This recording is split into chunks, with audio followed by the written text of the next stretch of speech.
received word of a strange invention. What it can do will amaze you.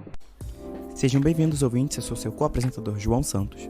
E eu sou o co-apresentador, Marcos Duarte. E este é o Esquina das Ideias, onde as ideias se cruzam.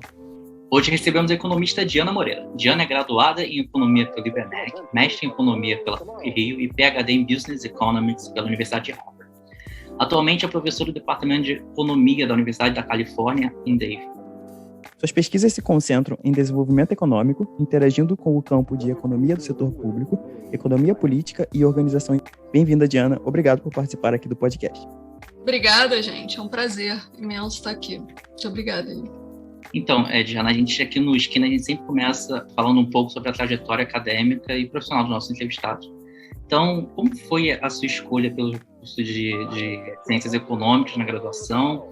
Quais foram os motivos para você continuar a estudar economia no mestrado e depois no doutorado? Beleza. Então, acho que o que me levou à economia foi um pouco uma curiosidade de ter um entendimento de leitura de jornal. Então, tem um jornal, aparece um monte de fatos, e aí você fica meio perdido, assim, não tem convicção do que está certo e o que está errado, e eu achava que a economia ia me ajudar nesse sentido. Meu pai também foi uma figura, ele é um economista, e tinha esse entendimento, né? Ele lia o jornal e tinha uma opinião formada sobre as coisas. Então, era uma coisa que me fascinava e eu acho que me influenciou também bastante. Então, era essa mistura de tentar entender o que está se passando e ter uma opinião do que eu acho sobre a situação e influência também de pessoas, né, na minha trajetória, né? E eu acho que isso foi basicamente a motivação, assim, né, da graduação. Começou aí.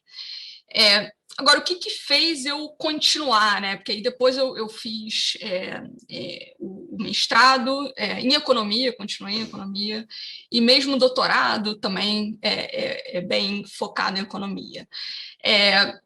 Então, eu acho que é um pouco da onde eu estava no momento em que eu tinha que tomar a decisão, né? Então, quando eu terminei a graduação, eu estava estagiando, né, eu estava estagiando numa gestora de recursos, e basicamente o caminho natural era ou eu era promovida, né, ou eu, enfim, trabalhava não só de estagiária, mas como uma funcionária regular, ou eu tentava fazer outra coisa, né? Mas o caminho natural era eu continuar naquela trajetória. Basicamente, eu não estava muito satisfeita naquela posição, né? Eu achava que a forma que a companhia operava e o que se fazia exatamente lá dentro não era uma coisa que me despertava muita curiosidade, né?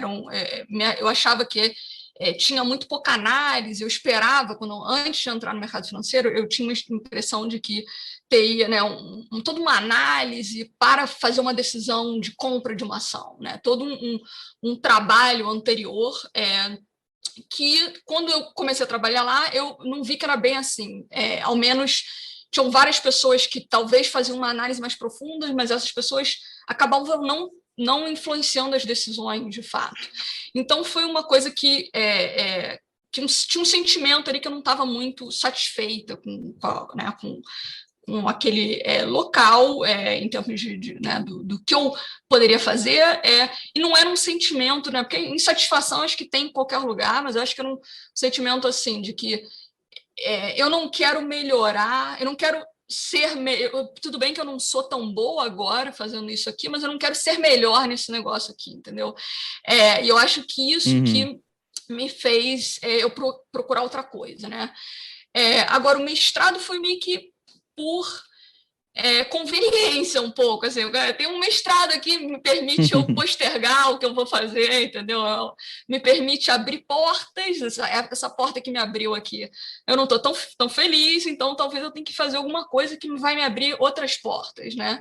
E aí o mestrado foi natural nesse sentido, né? Porque ele permitia eu aprender um pouco mais do que eu poderia fazer, abrir algumas portas e ver se eu encaixava em alguma que eu me sentia confortável, feliz e tal. E eu acho que também tem eu sempre gostei muito de aprender, né? Então, o mestrado, ele permite ter um nível muito alto, né, das aulas e tudo, e é muito desafiador. Então, tem muita coisa que se aprende, e eu sempre fui muito maluca de estudar, assim, estuda pra caramba, sabe?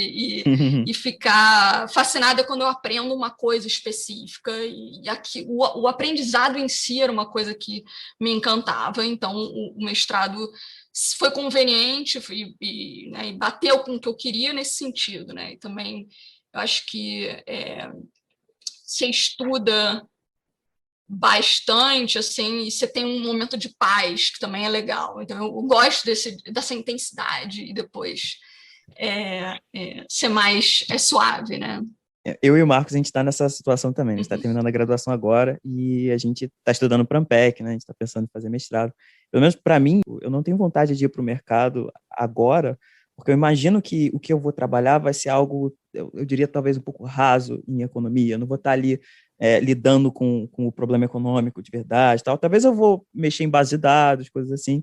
Mas acho que para lidar com economia mesmo, talvez fazer um mestrado e talvez depois um PhD, eu imagino, né, que seja uma maneira melhor de estar mais próximo desse processo. Isso, eu acho que tem vários lugares também, né? Eu acho que eu estou falando de uma experiência específica que passou comigo, mas com certeza eu acho que tem vários lugares que você vai acabar fazendo uma coisa mais superficial, isso mesmo com todo o potencial, né? Eu tinha chefes que eram doutorados em economia, entendeu? Não era por falta de capacidade de ninguém ali. Então, era uma coisa mais de como é que aquela organização operava e talvez tem outros lugares no mercado financeiro que era assim também. Enfim, eu acho que tem espaço aí para você cair num lugar legal que tem uma análise mais profunda, né? Mas eu acho que o mestrado certamente te ajuda a estar numa posição melhor para tomar essa decisão, né? Depois do mestrado, você vai fazer o PhD em Business Economics na Universidade de Harvard. E como foi essa experiência de fazer o PhD fora? E quais são as diferenças também de um PhD em Business Economics e um PhD tradicional em Departamento de Economia lá na Universidade de Harvard? Eu sei que tem alguns departamentos que estão fazendo essa inclinação desse perfil de doutorado. O INSPER aqui no Brasil também está fazendo um doutorado mais desse perfil de Business Economics. Poderia falar um pouco interessante. Não sabia, não, do INSPER. Então, um pouco da escolha e dessa diferença do Business Economics e Economics. Então, a escolha do centro, para onde eu fui parar, né, que no final eu acabei nesse programa de Harvard de Business Economics, é uma coisa meio aleatória, né? Meio que você aplica para 30 lugares, né?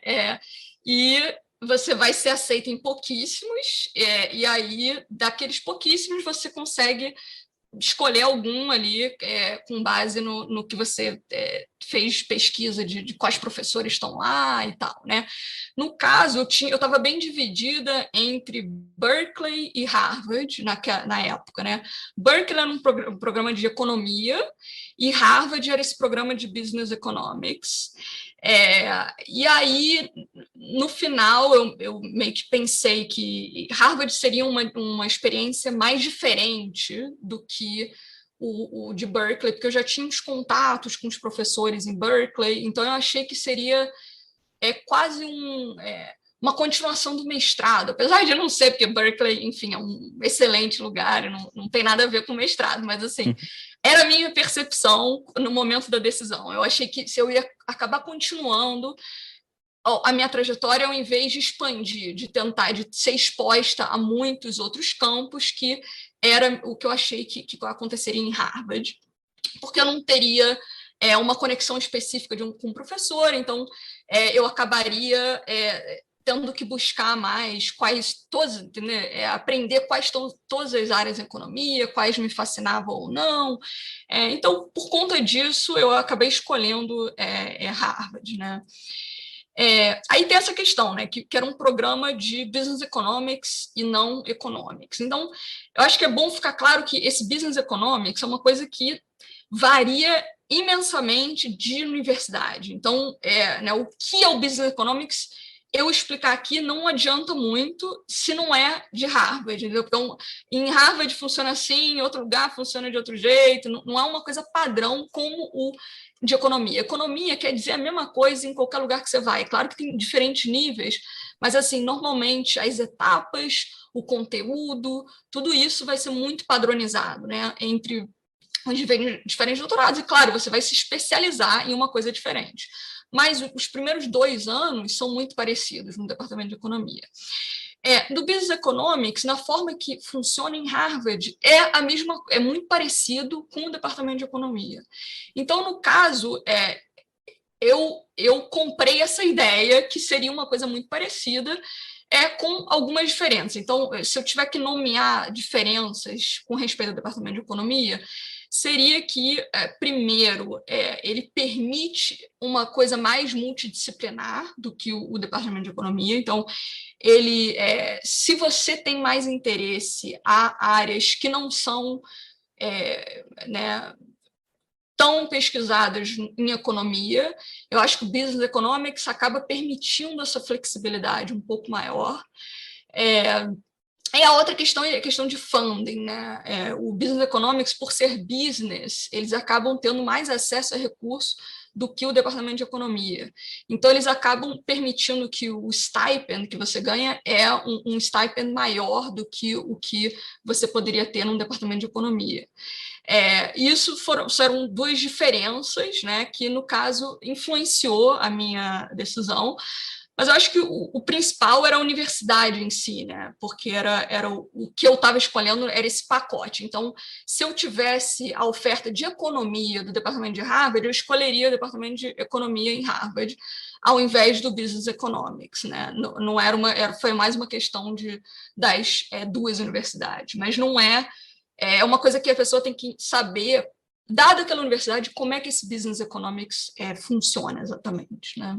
Sim, e você atualmente é professora da Universidade da Califórnia, em Davis.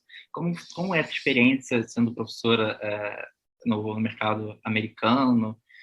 Como está sendo essa experiência, os desafios que você está tendo como professora e como vai ser também essa recepção de um grande economista aqui brasileiro que está indo para Davis daqui a pouco também?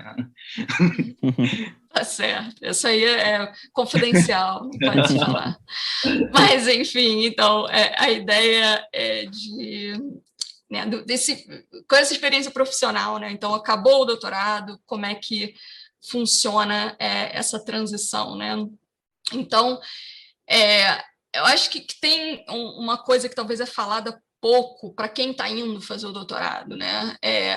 Quão difícil é o final do doutorado, porque as pessoas pensam na matéria, vou ter uma matéria super difícil, isso aí é muito relevante. Então, depois que você virou professora, você vê que as pessoas não estão nem aí para a sua nota, né? É uma coisa muito muito besteira, né? Mesmo os departamentos que puxam isso, é uma coisa que tem muita variação de quanto todos os professores acreditam que aquilo é uma coisa que deveria ser puxada nos alunos, né? Então, o difícil mesmo é o final do doutorado, que é quando você está terminando a sua tese, aí você está indo nesse mercado de trabalho americano para conseguir uma posição de professor, né?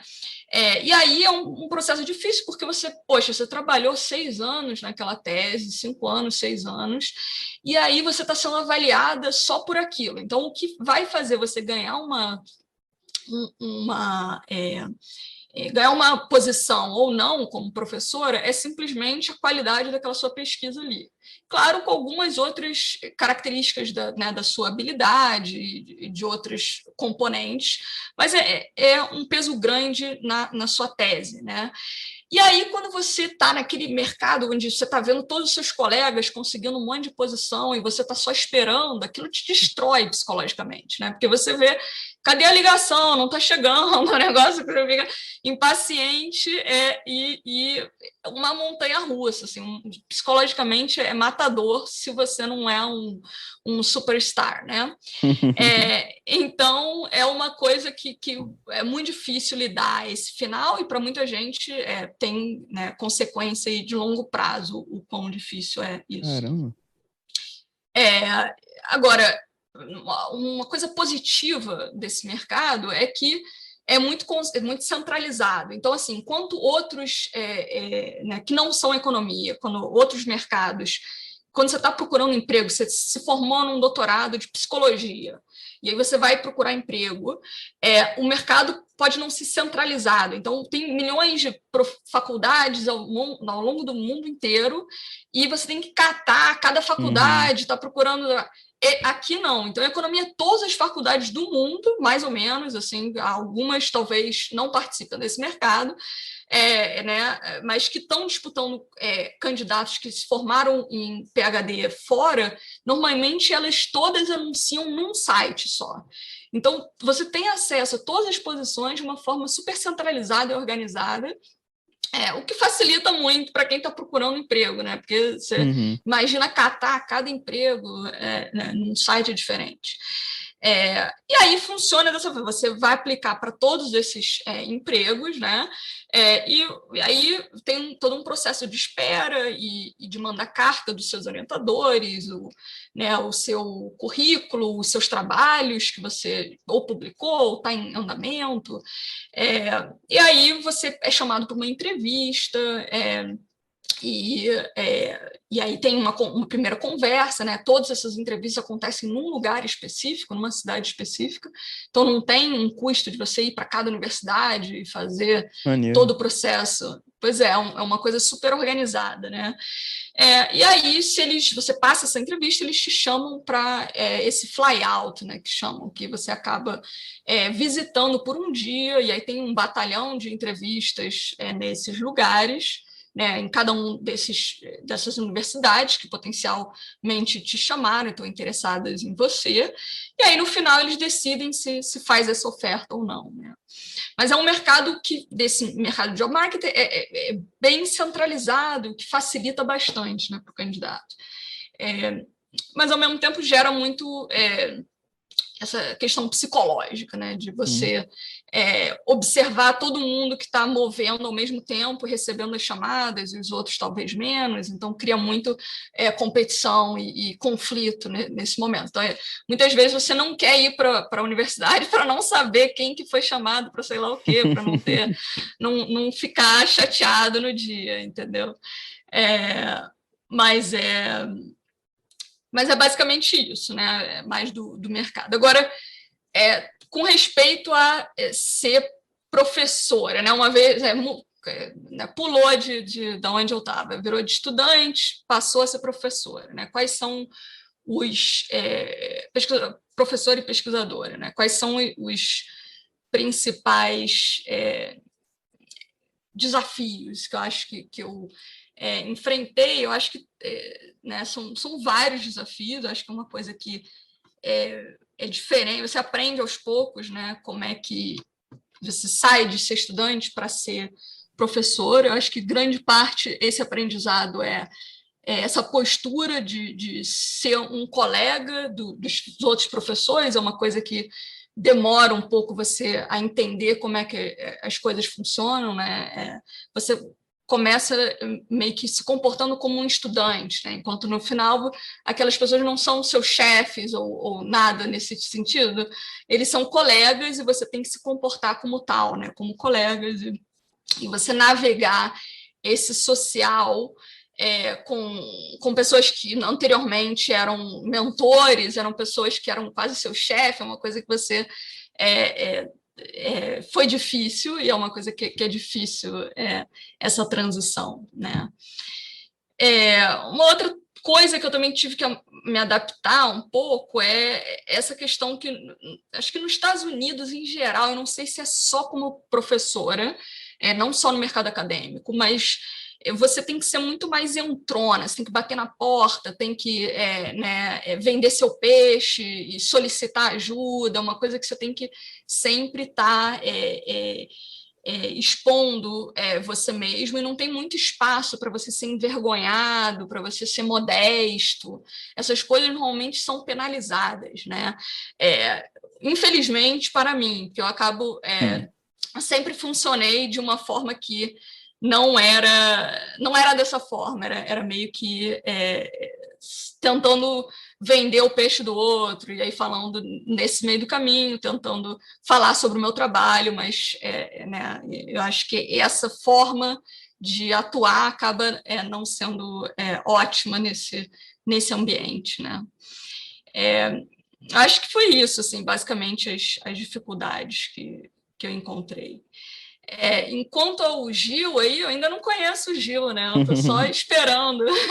Então, ele chegará aqui, com certeza vai fazer sucesso. Eu estou empolgada para poder orientá-lo e tudo mais. Mas é isso, acho que muito feliz né, o quanto ele está divulgando a economia, o quanto ele está permitindo ter uma outra perspectiva, né, que pessoas de diferentes contextos sociais e tudo podem fazer economia e, né, serão bem-sucedidas, e que eu acho que, né, pode ser visto como um clubinho. No Brasil, acho que até mais, então acho que é fundamental isso. Agora, indo para o seu campo de pesquisa, Diana, você tem concentrado suas pesquisas no campo de desenvolvimento econômico, mas você faz intersecções em economia política, economia do setor público, organização. Como foi a escolha desse campo de pesquisa para você e quais são as diferenças que você teve nesse processo de entrar? Algo que me motivou bastante basicamente os problemas do Brasil, né? Quando você olha vivendo no Brasil, né? Eu saí do Brasil quando eu tinha 23 anos, só, né? Quando eu sair para trabalhar, mas até então eu experimentava, né, os problemas que o Brasil tinha e basicamente observando, né? Eu não era uma pessoa, né, como é que né, a minha família é de classe média, então eu nunca passei fome, nunca passei necessidade extrema na minha vida, graças, né, a meu pai e minha mãe, que trabalharam muito para isso. Agora, eu basicamente experimentava, né, os problemas da sociedade, principalmente questões relacionadas a organizações de governo disfuncionais, que se achava que interação com o serviço público era terrível, então isso era um dos componentes. O outro era ver tanto talento desperdiçado, né? Então você via a quantidade de pessoas que não, total falta de associação entre o talento de uma pessoa e onde essa pessoa vai parar, né? Então tinha não com base em fatos, mas com base nessa percepção geral, né, da sociedade. Então, isso foram as principais coisas que me motivaram, né, a estudar esses tópicos, que basicamente o que eu foco, né, tem esse componente de desenvolvimento, mas principalmente eu foco em perguntas relacionadas à mobilidade social e à capacidade de Estado. Então, esses dois tópicos dentro dessas áreas de economia, né, que você citou. E as minhas referências, né? Quem são minhas referências? Eu acho que no Brasil foi uma pessoa que sempre me influenciou muito, foi o Ricardo Paes de Barros, que ele é um ídolo, uma inspiração para mim, que tudo que ele faz é ouro, entendeu? Qualquer coisa que ele faz, eu leio, uau! Então, com certeza, uma pessoa que me influenciou muito a estudar e trabalhar e tentar entender mais os problemas do Brasil. Isso com certeza. O Ricardo, apesar de não ter uma relação próxima com ele, é uma pessoa que, lá de longe, né, lendo o jornal, ele me inspirava. O Cláudio Ferraz e os trabalhos dele também me fascinaram no comecinho do mestrado, né? Eu tive acesso, acho que foi a primeira publicação dele. Isso foi uma coisa que me encantou. Caramba, você pode fazer isso, sabe? Estudar corrupção e entender essas coisas, isso foi uma coisa que me fascinou muito. E depois disso ele passou a ser um grande mentor para mim. Então foi uma pessoa que não foi só uma referência lá longe, mas uma pessoa que eu acabei interagindo mais e tudo. E aqui fora tem professores também que eu admiro, eles não trabalham com o Brasil, né, mas eles acabam tocando nesses pontos, e principalmente em economias, né, falam sempre de governo, e tem um conhecimento institucional, um conhecimento do contexto, que eu acho fundamental, que às vezes é perdido em economia. Em economia, principalmente de desenvolvimento, tem um monte de pesquisador que trabalha em milhões de lugares, na Indonésia, na Índia, não sei lá o quê. E aí eu acho que eu tenho a impressão que é difícil você engajar com política, engajar com o que é feito na prática, se a sua agenda é tão variada, né, em termos dos contextos. Então, essas pessoas, né, tanto o Karthik Mullaridhan, enfim, o sobrenome dele é bem difícil, mas é um indiano que é impressionante, o quão engajado ele é, o quão ele entende esses dois mundos, de pesquisa e política pública, né?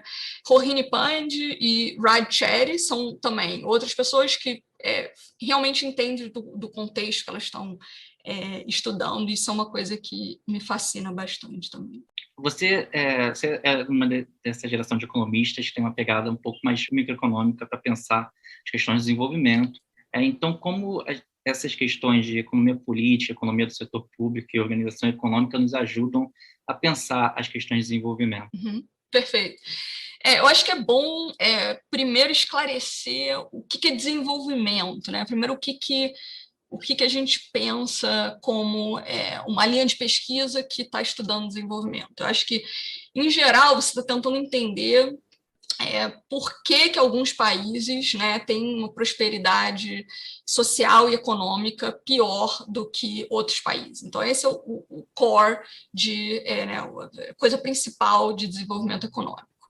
Agora, em economia, em geral, a gente está também, né, fora de desenvolvimento econômico, em economia a gente está tentando entender quais são as falhas que acontecem em sociedades, né, que dificultam o funcionamento das sociedades, que fazem com que umas sociedades sejam menos prósperas que outras. Então, em geral, em economia, a gente está tentando entender qual o papel de algumas falhas de mercado, né? Então, por exemplo, o papel de falta de competição ou de externalidades, falhas de governo, né? Quando o governo intervém em alguma coisa, isso prejudica o funcionamento da economia. Tudo isso são coisas que a economia está interessada. Agora, a diferença de desenvolvimento econômico é que a gente está perguntando essas mesmas perguntas, mas em países mais pobres, né? Então, a gente está tentando investigar, talvez as falhas em países em desenvolvimento sejam diferentes, né? Então, por isso, você queira estudar tópicos diferentes, porque as falhas do que estão acontecendo nessas sociedades é diferente, ou porque os instrumentos que você tem que usar são diferentes, né? Então, um exemplo aqui na provisão de serviço público. Provisão de serviço público é uma coisa que é estudada muito mais em desenvolvimento econômico do que em outros campos da economia. Então, isso, quando você pensa em como é que você resolve, né, problemas de qualidade do serviço público, talvez um instrumento que você vai usar para resolver isso, quando você está pensando em país em desenvolvimento, tem que pensar em outros problemas, né? Então, você tem que pensar, talvez a democracia não seja tão consolidada nesse ambiente, talvez tenha uma falta de descentralização dos recursos. Então, em países em desenvolvimento, talvez, né, os recursos estão vindo não de arrecadação tributária, mas está vindo de uma doação, né, do Banco Mundial, ou enfim, uma forma mais centralizada, vem do governo federal e não vem de localidades. Ou a atuação do setor privado, por exemplo. Países em desenvolvimento normalmente tem uma maior atuação no setor privado na provisão de serviço público. Então, basicamente altera o conjunto de coisas que você tem que olhar para responder uma mesma pergunta, né? Agora, como é que os tópicos que eu estou interessado, como é que isso mapeia, né, de novo em desenvolvimento? Então, eu acho que tem a questão de falta de mobilidade social. Eu acho que a forma que a gente consegue entender como é que isso mapeia em desenvolvimento é pensando, né, no que consiste a capacidade de uma sociedade, né? Então, os talentos de uma sociedade vai determinar o quão capaz é aquela sociedade de produzir coisas, né? Agora, se a gente tem muita falta de né, alocação, né, de pegar pessoas que são muito boas e colocar elas em lugares que não são ideais, você não vai permitir um desenvolvimento apropriado daquela sociedade, né? Então, se você não tem um aproveitamento adequado dos seus né, dos seus produtos, de certa forma, dos seus né, pessoas são como objetos que podem produzir coisas, enfim, são elementos fundamentais aí no processo de desenvolvimento. Né, se você tem uma alocação errada, você vai acabar não desenvolvendo. Por exemplo, se você tem uma faca e tem um serrote, né, você pode usar o serrote para cortar um queijo e pegar a faca e cortar a árvore. Você nunca vai conseguir cortar a árvore se você está alocando esses elementos de forma errada. Então, o meu interesse em mobilidade social é que a gente pode estar dificultando o desenvolvimento porque a gente não está alocando esses talentos de forma apropriada, né? Com relação à baixa capacidade do Estado, né, isso também é relacionado com desenvolvimento, porque é uma questão de como a gente pensa, do papel do governo em si, né? Então, na economia moderna, a gente reconhece, né, que o mercado tem um papel fundamental, mas ele tem muitas falhas, né? Então, tem muitos problemas que se você deixar o mercado atuar livremente, sem regulação e sem consertar problemas tipo externalidade, né? Então, se você deixar todo mundo poluir e não pensar que o fato de eu tomar uma decisão de poluir vai estar afetando um monte de gente negativamente, isso tem consequência que a gente chama de externalidade, você acaba não criando as condições ideais de desenvolvimento. Então, você precisa de um Estado que consegue atuar nas suas funções, né? Então, você precisa de um Estado capaz de desempenhar esses papéis de consertar algumas dessas falhas que a gente estuda em economia. Então, se você não tem um Estado que consegue atuar dessa forma, tanto em arrecadar recurso para conseguir fazer essa atuação, quanto para atuar no diagnóstico de qual é o problema, em prover quais são as soluções daquele problema, então você acaba perdido, né, em termos do desenvolvimento. Então, basicamente, o que eu penso é que a capacidade estatal, né, de você prover esses elementos é fundamental para o desenvolvimento, para corrigir essas falhas que a gente nota que o mercado sozinho não resolve, né? Então, basicamente essas duas vertentes e como elas conectam com o desenvolvimento econômico. Certo. Agora, falando sobre as suas pesquisas mais recentes, especificamente, a gente vai começar falando sobre seu artigo How Research Affects Policy, Experimental Evidence from 2,150 Brazilian Municipalities, onde você trabalha com experimentos para medir o efeito de pesquisa sobre as políticas e municípios do Brasil. Você poderia falar para a gente, para os ouvintes, como foi a condução desse experimento e quais foram as conclusões do estudo? Perfeito. Então, esse experimento foi um experimento que eu comecei, né, quando eu ainda estava no doutorado. E qual é a ideia dele? Então, acho que é importante, né, antes de eu falar o que o experimento está fazendo, é importante entender qual é o que está no background, o que a gente está pensando, por que é importante responder essa pergunta, né? Então, o que o experimento faz é tentar entender como é que o acesso à informação, se você dá acesso à informação de quão eficaz é uma política, como é que gestores públicos mudam a decisão com base nisso. Em geral, eu acho que eu tinha uma sensação, eu acho que em geral as pessoas têm a sensação de que tem muita barreira para o gestor público tomar uma decisão de melhoria de política pública que não tem nada a ver com acesso da informação. Então, tem restrição política, tem interesse de lobista, tem um monte de coisa que faz o político talvez não adotar uma política que todos nós já concluímos que é a política ideal. Então, o que a gente está respondendo aqui é: será que, ok, tem todas essas restrições, mas será que o acesso à informação, será que isso é realmente uma barreira relevante na tomada de decisão, ou não? Ou será que é tudo realmente como se pensa, que é só restrição política, é só outras questões que não há acesso à informação? Então, o que a gente fez foi perguntar exatamente isso, né? Então, será que, se a gente foca nessa questão de que, né, o acesso à informação de quão eficaz é uma política, será que os prefeitos de governos locais no Brasil, eles estão interessados em saber sobre isso? Será que eles mudam as convicções de quão isso é relevante? Será que eles mudam a prática? Será que eles adotam uma certa política só tendo informação sobre isso? Então, o que a gente fez foi uma parceria entre diversos municípios no Brasil, uma parceria que aconteceu via a Confederação Nacional dos Municípios. Então, a Confederação é uma associação dos municípios que basicamente faz um papel muito legal de organizar, né, os interesses que os municípios têm perante o governo federal e tudo mais.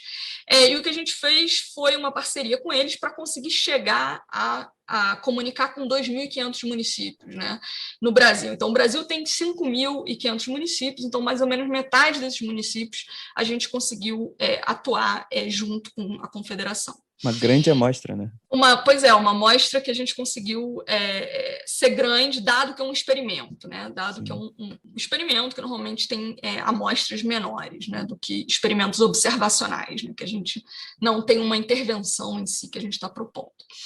E o que a gente fez? Então, a gente convidou esses gestores públicos, basicamente, no primeiro experimento, então, são compostos em 2 experimentos que focam em perguntas um pouquinho diferentes, complementares. Então, nesse primeiro experimento que a gente fez, foi convidar, né? Então a gente pega todos os municípios, né, os prefeitos que estavam registrados para participar de uma conferência organizada pela Confederação Nacional dos Municípios. A gente pegou metade desses municípios de forma aleatória, né? Então dividiu metade dos municípios seriam convidados a participar de uma sessão que a gente estava organizando, e outra metade, de forma aleatória, ficou de fora dessa sessão. E a gente convidou esses municípios para participar de uma sessão que basicamente a gente informava sobre a eficácia de uma política, que é uma política específica de aumento de arrecadação tributária via lembretes para os cidadãos que pagam IPTU e tudo mais.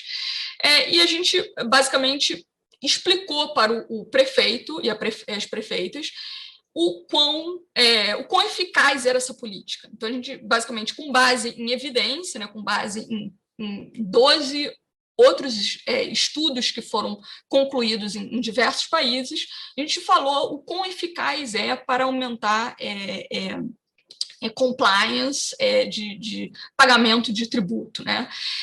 E aí, basicamente, o que a gente fez foi comparar. Então, dado que eles eram aleatoriamente alocados para esses 2 grupos, né, participar ou não da sessão, a gente consegue estudar qual é o efeito de participar dessa sessão.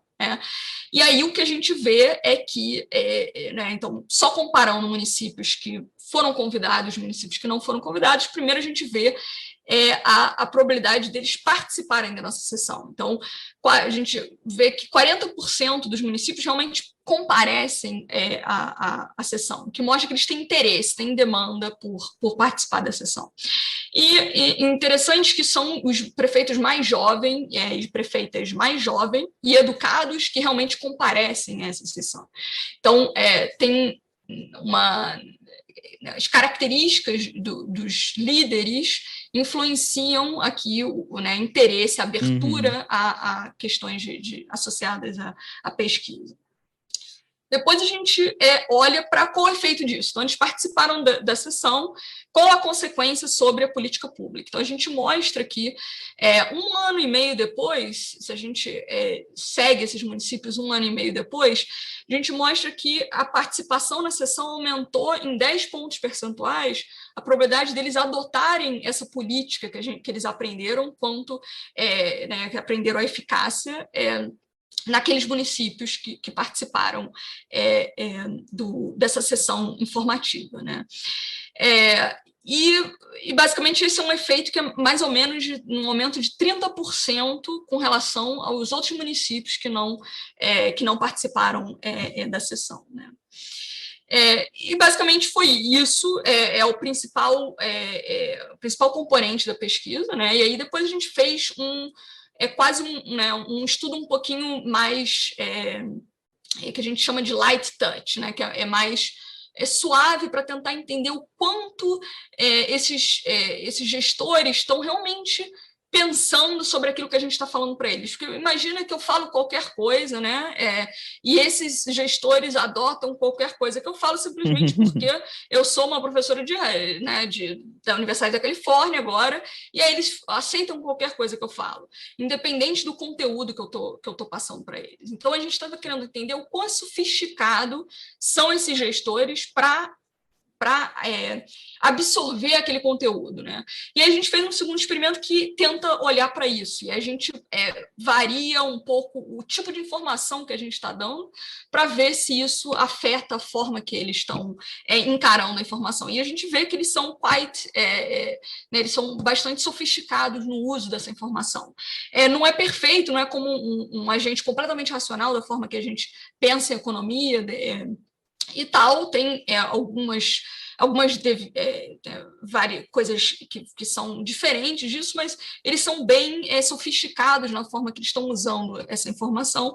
Inclusive, eles dão maior valor à pesquisa que vem de uma amostra grande. Então, um achado que a gente acha que os prefeitos parecem ter maior interesse em pesquisas que usam uma amostra maior, tanto por uma questão de precisão estatística, né, ou por uma questão de que eles acham que isso reflete mais a realidade deles, né? Eles pensam realmente em sistemas, então não adianta eu mostrar que tem um piloto aqui que eu fiz, que ajudou 3 gatos pingados, eles pensam que tem que ser alguma coisa que ajude, né, que seja afetado muitos cidadãos, e isso normalmente afeta o interesse e o quanto isso influencia a percepção deles do benefício daquela informação, né? Pô, legal. E aí, então, com o resultado de que a informação realmente é relevante, isso abre um questionamento de... Então, qual será, pelo menos no meu ver uma importância muito grande para os divulgadores de ciência, né?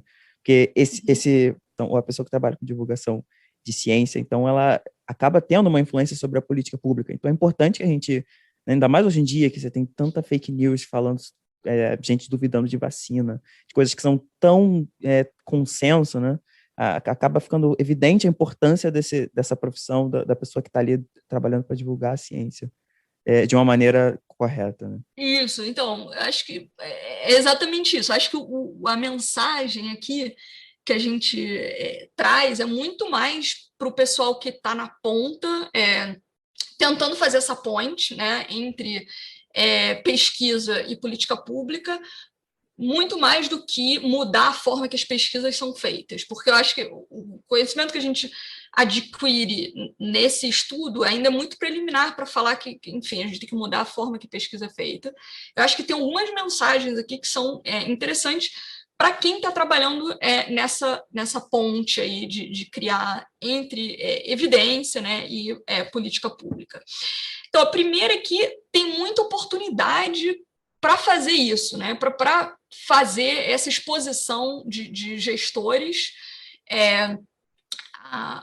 à evidência, à ciência e tudo mais. Então, a CNM, a Confederação Nacional dos Municípios, mais diversas outras organizações que nem essa, já tem um trabalho enorme de trazer cursos para esses gestores. Então, eles já fazem um montão de conferências e cursos e tal, que tenta focar ou no prefeito, ou às vezes no secretário de saúde, no caso do CONASENS, ou o secretário de educação. Então, tem muito dessas atividades que já tem a infraestrutura montada, e trazer esse conhecimento de pesquisa é só um custo muito pequenininho, sabe? É um benefício que pode ser alto, dado que tem todo esse custo, esse aparado que já está feito no Brasil, né?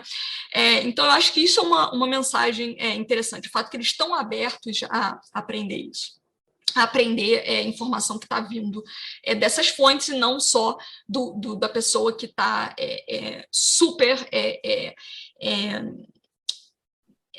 né, super dentro da prática pública, né? Então, isso é importante. O outro componente, eu acho que é o que a gente aprende quanto a esse target, né? Quando a gente está querendo fazer, juntar o gestor com a pesquisa, que elementos parecem ser relevantes aqui? A gente mostra que tanto essa ideia dos jovens, então, prefeitos jovens educados, parecem que são pessoas que estão mais abertas a esse tipo de prática, né, a evidência e ciência em geral. E, além disso, se a gente foca em política que não é muito nova. Então, outra coisa que eu acabei não falando na descrição, mas que a gente acha que quando o prefeito, ou no caso o gestor, no segundo experimento que a gente conduziu, quando a gente está falando de uma prática que eles têm mais familiaridade, ou eles já adotaram no município, ou eles já escutaram, isso acaba fazendo que eles tenham mais interesse sobre aquela política. Então, se eu venho falando de ciência, de uma coisa que eles nunca escutaram, isso talvez reduza o quanto eles estão abertos a aprender aquele aprendizado. Então, às vezes é mais fácil você estudar primeiro o que eles estão fazendo e entrar nessa área, né? Ao invés de inventar a roda e fazer uma coisa completamente diferente. E eu acho que o fato da escala também, o fato da amostra, o tamanho da amostra sendo relevante, também é um outro componente, que você não adianta, talvez, fazer programas pilotos, que isso vai ter um efeito menor sobre o que os gestores, no final, vão estar tomando decisão. Mas isso, como eu disse, assim, é um primeiro estudo, né? Eu acho que tem um caminho longo aí para entender muito mais sobre essa ponte. Eu acho que o nosso estudo, ele indica que esses fatores que eu descrevi parecem, né, que tem potencial da gente entender mais, né? Porque parece ter uma avenida bacana para você melhorar esse target. Mas eu acho que é fundamental que a gente entenda bem mais, porque eu acho que tem muito pouco sobre isso, né? Sobre essa ponte em si. Certo.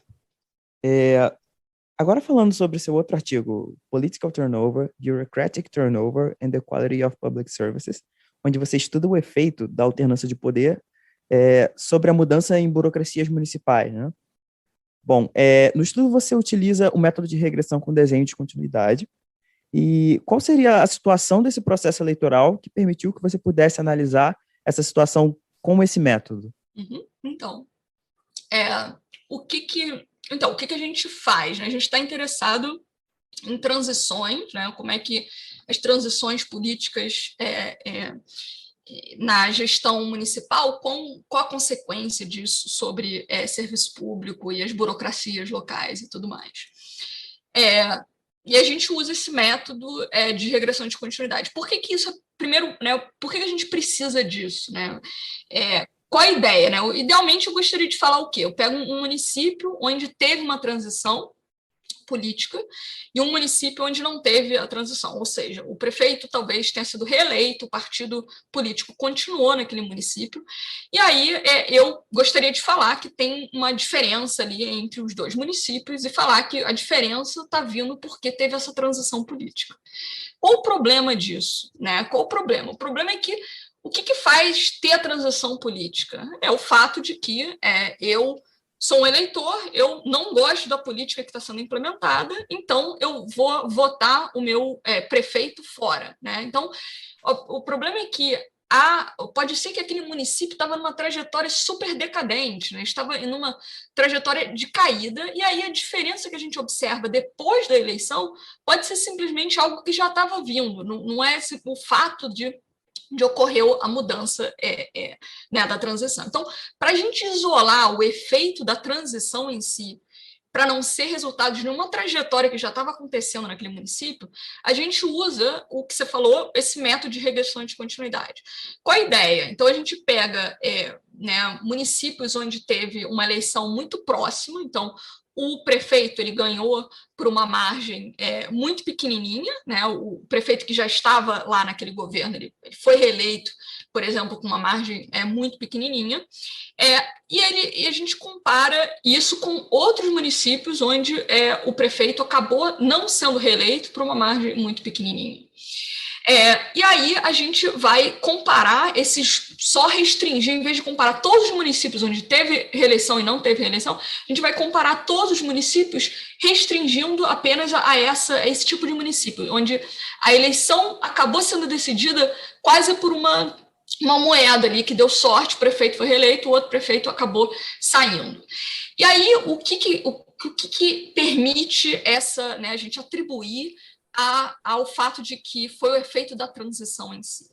É basicamente o fato da gente poder testar, né, que a trajetória das diferentes características dos municípios são muito parecidas naquele né, próximo daquele momento em que a margem de voto passa de negativa para positiva, né? Quando o prefeito começa né, ganhar votos que vai permitir ele ser reeleito, relativamente àqueles municípios onde essa margem ficou próxima de zero, mas não zero, e, portanto, ele vai continuar ali, ele vai, enfim, ser substituído por uma nova administração, né? Então, o que permite a gente basicamente essa hipótese, né, essa hipótese que a gente tem de que a diferença das características dos municípios acabam tendo uma relação contínua nessa margem de votos. Então, se as características, por exemplo, uma das coisas que a gente olha o desempenho na Prova Brasil, né? O desempenho escolar dos estudantes em escolas municipais antes da eleição. Então, se a gente olha essa relação antes da eleição, existe uma relação contínua entre a eleição, né, a margem de votos, e a nota na Prova Brasil, por exemplo. Agora, quando a gente olha após a eleição, essa mesma variável, né, um ano depois da eleição, na verdade, 11 meses depois da eleição, existe uma associação que é completamente descontínua exatamente no ponto onde tem, no ponto zero da margem de voto, que é quando determina se ocorreu mudança eleitoral ou não, né, se ocorreu a transição política ou não. E isso faz com que a gente consiga atribuir, né, a diferença que a gente observa nesses dois municípios simplesmente a mudança de transição política e não a outras coisas que podem estar acontecendo naquele município, né? Bom, certo. Você já explicou bem sobre o método. E, afinal, qual foi o efeito que vocês encontraram com esse estudo? Isso. Então, o efeito aqui, a ideia é a gente tentar entender qual né, recapitulando um pouco a pergunta, né, o que a gente está tentando procurar entender aqui tem uma sensação, em geral, de que quando troca o governo, tem uma mudança enlouquecida nas pessoas que estão trabalhando no governo, e isso pode ter consequência nos serviços públicos, né? Então, a gente está querendo documentar o quanto a gente pode atribuir mudanças que acontecem no governo simplesmente à mudança né, de partido ou de gestão, né? De forma geral, você podia pensar que o novo gestor, na verdade, ele está fazendo a mesma coisa do que o gestor antigo, só que acaba sendo saliente, as pessoas falam no jornal, e aí você fica achando que foi uma coisa da nova gestão, mas talvez o antigo já estaria demitindo todo mundo e fazendo uma limpa na casa, né? Então, o que a gente vê é que só o fato de ocorrer a transição política aumenta em 23% o número de pessoas que estão entrando novas na administração pública nos municípios, né? E isso acontece de forma bem larga, né? Tipo, de vários setores, isso acontece em vários setores, saúde, educação, né? Não é uma coisa específica em algum setor, e acontece na hierarquia inteira. Então, isso acontece em cargos de gestão, que talvez seria mais esperado, né? O cara ele define o que vai ser feito em termos de política, mas também acontece lá na parte de baixo da hierarquia, né, da administração. Então, isso acontece também com professores, né? Então, não só com cargo de gestão, mas até a pessoa que está na ponta de frente, né? Então, isso é o primeiro achado. O segundo é que a gente documenta qual a consequência disso para o serviço público. Então, beleza, então você muda todo mundo, mas no final, o quão custoso isso é para o serviço público. E aí a gente mostra que, basicamente, essa mudança que acontece de pessoal, por exemplo, na educação, tem uma consequência grande sobre o desempenho dos alunos. Então, não só você muda professor, muda diretor de escola e tudo isso, mas isso reduz, na verdade, o desempenho dos alunos em escola municipal. E essa redução é mais ou menos 25% do que o aluno aprende num ano. Então, quando tem uma mudança de partido, mais ou menos os alunos estão perdendo 1/4 de aprendizado do que eles aprenderiam naquele ano, só porque tem um novo prefeito que está assumindo o mandato. Então, é uma consequência grande, se você pensar né, o quanto de aprendizado que está sendo desperdiçado só por uma questão de mudança lá em cima da hierarquia, né, que eu não imaginaria isso.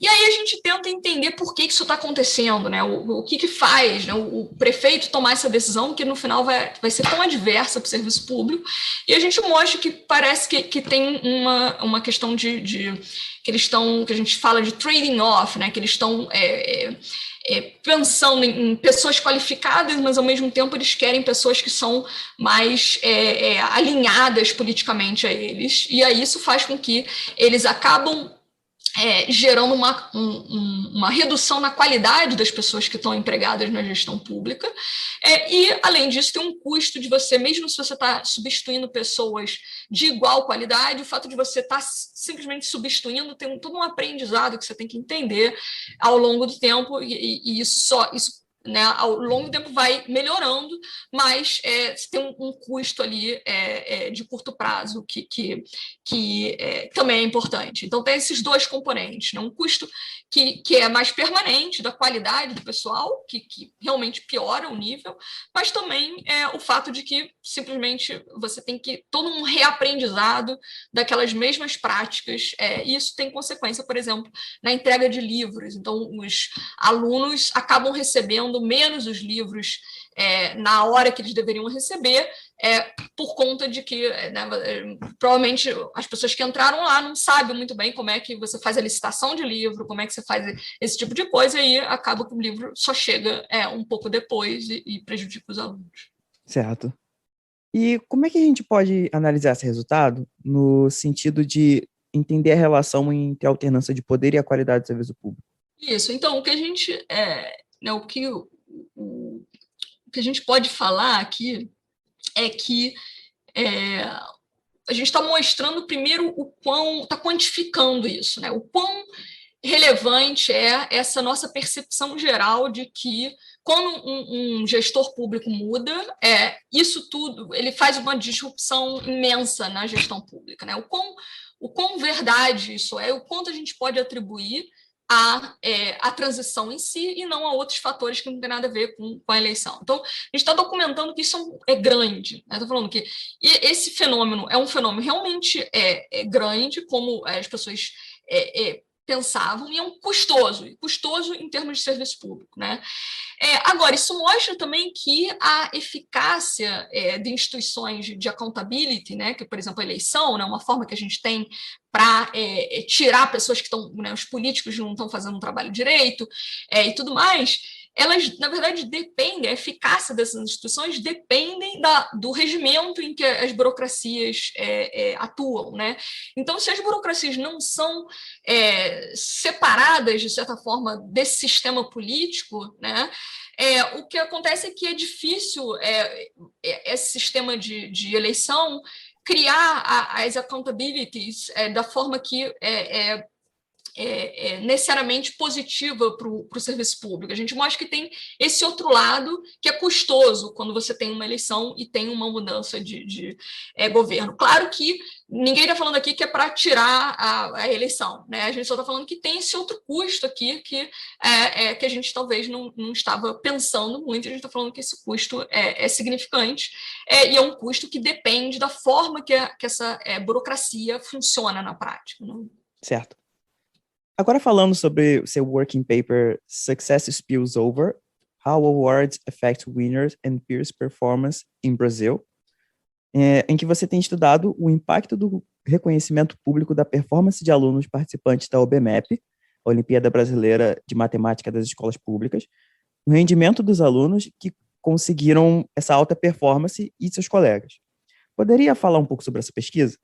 Claro. Então, essa pesquisa é um pouco diferente, né, da linha de capacidade de Estado, que a gente conversou até então, e ela entra mais nessa linha que eu tenho menos trabalhos, mas eu tenho bastante interesse, né, nessa linha, que é a questão de mobilidade social, né? Então, qual é a motivação, né? A ideia é que a forma tradicional que a gente pensa que educação e economia funciona é como se fosse um investimento, né? Você pensa, bem, é um investimento como qualquer outro, e as pessoas tomam esse investimento com base no retorno daquele investimento, né?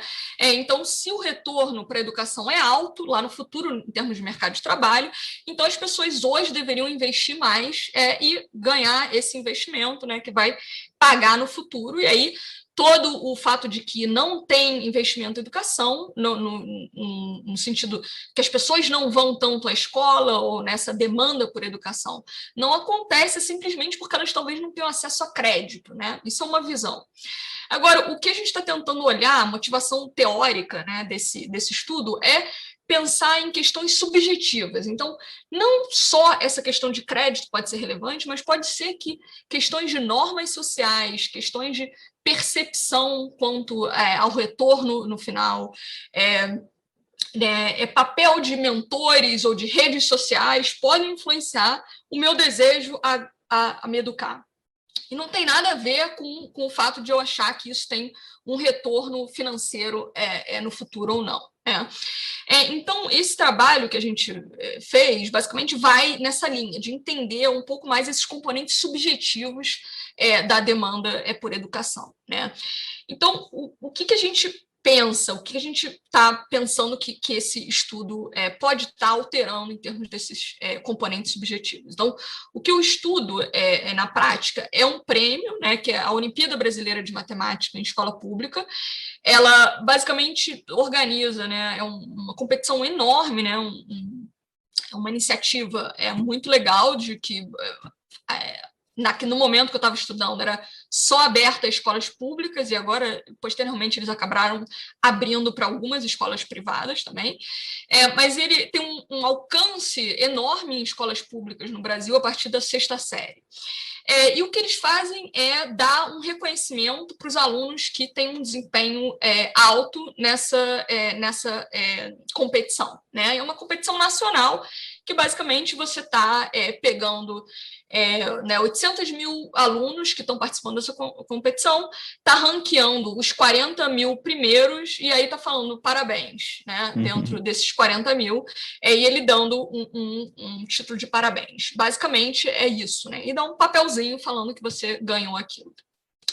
E aí, o que a gente acha que isso pode estar mudando a forma que os alunos estão pensando sobre isso, né? Basicamente, eles vão estar... eles podem estar pensando que agora que um coleguinha meu na minha sala ganhou, talvez eu possa conseguir também, né? Tem um efeito demonstração que pode estar acontecendo. Além disso, você pode ser que isso muda o que eu acho bacana, né? Então, antes eu achava que o legal era brigar na escola, fazer bagunça, tudo mais, e agora talvez esse prêmio mude o que as pessoas valorizem naquele ambiente. Então, tem todo um papel que pode estar vindo desses componentes. Pode ser um efeito de competição também. Eu tinha esse coleguinha, ele ganhou isso, eu também quero agora que ele ganhou, também estou a fim de ganhar isso, né? Então, esses efeitos, todos esses poderiam ter um efeito relevante, não só no como eu atuo como aluno premiado, mas como os outros alunos que estão na minha turma e observam o meu sucesso, né? Então, o que a gente olha, fazendo uma estratégia bem parecida com o que eu descrevi no artigo anterior, a gente também olha para essa regressão em descontinuidade, mas olhando só a nota do aluno, né? Então, a gente pega alunos que tiraram uma nota bem próxima da nota de corte para qualificar o prêmio, e alunos que não tiveram, né, que passaram a nota de qualificação do prêmio, mas também tiveram uma nota bem próxima ali da nota de corte.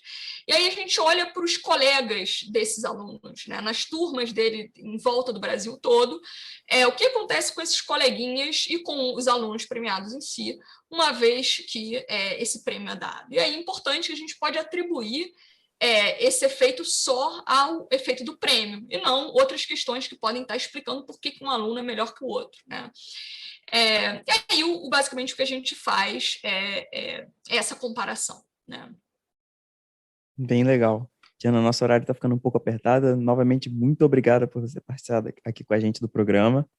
Muito bacana seu trabalho. Realmente tem algumas perspectivas muito iradas que eu nunca tinha visto. Obrigada, não, o prazer foi meu aí. Então, se você quiser deixar alguma mensagem para os ouvintes, pode ficar à vontade também, quiser falar alguma coisa. Tem sempre esse espaço. Esse espaço. Não, obrigada aí por escutar. É sempre um prazer falar da própria pesquisa e motivar mais pessoas a estudarem economia. Eu acho que ficando claro o quão economia pode ser diverso e estudar questões que estão toda hora no jornal, mas que talvez não seja aqueles tópicos que inspirou a Diana a começar a estudar economia. Eu acho que vocês também vão aprender a falar sobre esses outros tópicos, que eu acho que é tudo a ver com política pública, melhorar a vida das pessoas e tudo mais, mas que acabam não sendo associados à economia. E obrigada aí pela oportunidade. O Esquina das Ideias tem 2 episódios novos todo mês. Os episódios estreiam sempre em sextas-feiras. Fique atento ao nosso calendário para mais informações. Acompanhe o canal pelo Spotify, YouTube, Apple Podcast ou pela sua plataforma de áudio de preferência. Siga-nos também em @EDIPodcasts, com S no final, no Twitter e Instagram, e curta a página Esquina das Ideias no Facebook para acompanhar o cronograma do canal e conteúdos exclusivos.